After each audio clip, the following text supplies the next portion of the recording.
हरे कृष्णा।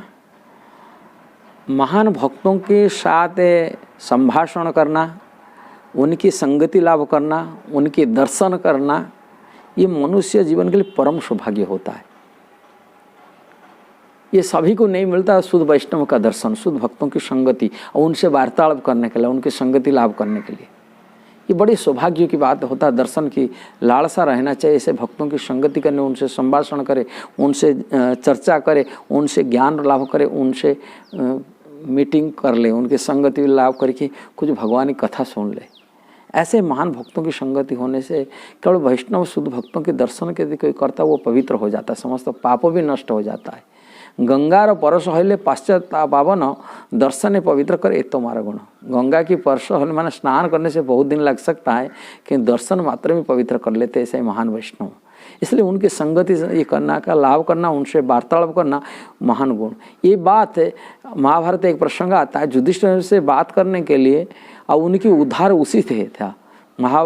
ये प्रसंग आता है, महाभारत में आता है और भागवत में भी आता है। यहाँ भागवत में महान राजा थे जिनकी नाम कीर्ति इतना प्रचारित माने प्रचार हो गया था, स्वर्ग में उनकी कीर्ति गाया जाता था। स्वर्ग में इंद्र की पदवी जब नहीं था तभी इंद्र जी ब्रह्महत्या दोष में साबित होते। इंद्र की पद के लिए ऋषियों, जो सप्तर्षियों, उनको धरती की महान आदर्श राजा होने के नाते उनको लेकिन इंद्र की राजा पद में गद्दी में बैठा दिए थे, जिनकी नाम नहुस महाराज थे। नहुस जी यहाँ की गद्दी में बैठ गए। जब गद्दी में वहाँ बैठे, फिर पद मिल जाने के बाद, पोस्ट मिलने के बाद धरती के राजा थे और जो स्वर्ग के राजा बन गए, तभी इंद्रिय भाषणा उनके बाद में मने मिथ्या अहंकार वशीभूत हो गए। और अहंकार वशीभूत होने के नाते उन्होंने इंद्राणी को भोगने के लिए चाहे।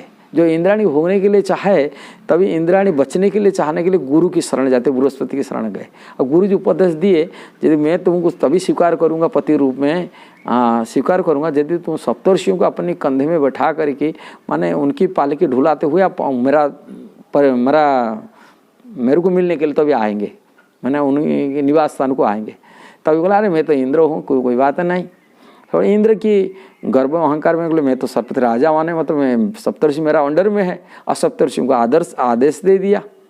और जो महान महान ऋषि ब्राह्मण थे और उन्हीं के आदेश को पालन करते हुए वो लोग इंद्र को ढुलाते हुए पालकी ढुला करके रानी के पास जाते हैं, इंद्राणी के पास जाते। इंद्राणी जाते उस टाइम से इंद्र इतना काम वासना में प्रभावित हुए थे नहुस महाराज, उन्होंने तुरंत बोले सर्प जल्दी चलो सर्प कह करते हुए लात भी लगाई दिया अगस्त्य मुनि को। और ऋषियों का अभिशाप से वो सर्प तो सर्पजन की प्राप्ति हो जाओ, तुरंत वो सर्पजन की प्राप्ति कर लेते। और सर्पजन से उदाहरण, तभी उनकी माफ़ी मांगे थे ऋषियों ने। उदाहरण देते एक महान आदर्श वैष्णव साधुओं की यदि संगति कर लो और उन्हीं की संस्पर्श से वार्तालाप कर लो, उनसे संभाषण कर लो, यदि करते हुए करेंगे तभी तुम्हारा उद्धार हो जाएगा। ऐसे महान वैष्णव साधु अजात शत्रु कहा जाता है, वो द्वापर में आएंगे, भगवान कृष्ण के साथ लीला करेंगे। वो महान वैष्णव युधिष्ठिर महाराज के साथ वार्तालाप करना पड़ेगा, तभी उन्हीं के उद्धार हुआ था। ऐसे महान वैष्णव के संभाषण से वह प्रसंग कहना करता है, एक महान वैष्णव के संगति, उनसे वार्तालाप करने से उनकी जो पाप लगा हुआ था, जो ऋषियों के चरण अपराध किए थे, और वो साधुओं के ब्राह्मण चरण अपराध हुआ था, जिसको सर्पजनी हो गया था, सर्पजनी से उद्धार हुए और वो पाप से मुक्त हुए नहुस महाराज। इसलिए ये वैष्णव साधु संत के दर्शन मात्र से हमारा कितना पाप नष्ट हो जाता है, हमारा अपराध नष्ट हो जाता है। जो किसी शुद्ध वैष्णव से अपराध होता है, वो वैष्णव ही, शुद्ध वैष्णव ही हमको कृपा करके आशीर्वाद से, उनकी आशीर्वाद से नष्ट हो जाता है, उनके दर्शन मानने से, उनके संस्पर्श में आने से। इसलिए वैष्णव अपराध हो, साधु ब्राह्मण की अपराध हो, वो सब नष्ट हो। एकमात्र कल वैष्णव की यदि कृपा हो जाए, शुद्ध वैष्णव की कृपा, महान वैष्णव साधु संत की कृपा हो जाए तो होता है। इसलिए जरूर हमको शुद्ध वैष्णव भक्तों की संगति करने लालसा बनाए के रखना चाहिए, उनसे वार्तालाप करना चाहिए, उनसे संभाषण करना चाहिए, जैसे हमारा कल्याण हो सकता है। यदि वीडियो अच्छा लगा जरूर उसको शेयर करना, सब्सक्राइब करना, लाइक कमेंट करना। हरे कृष्णा।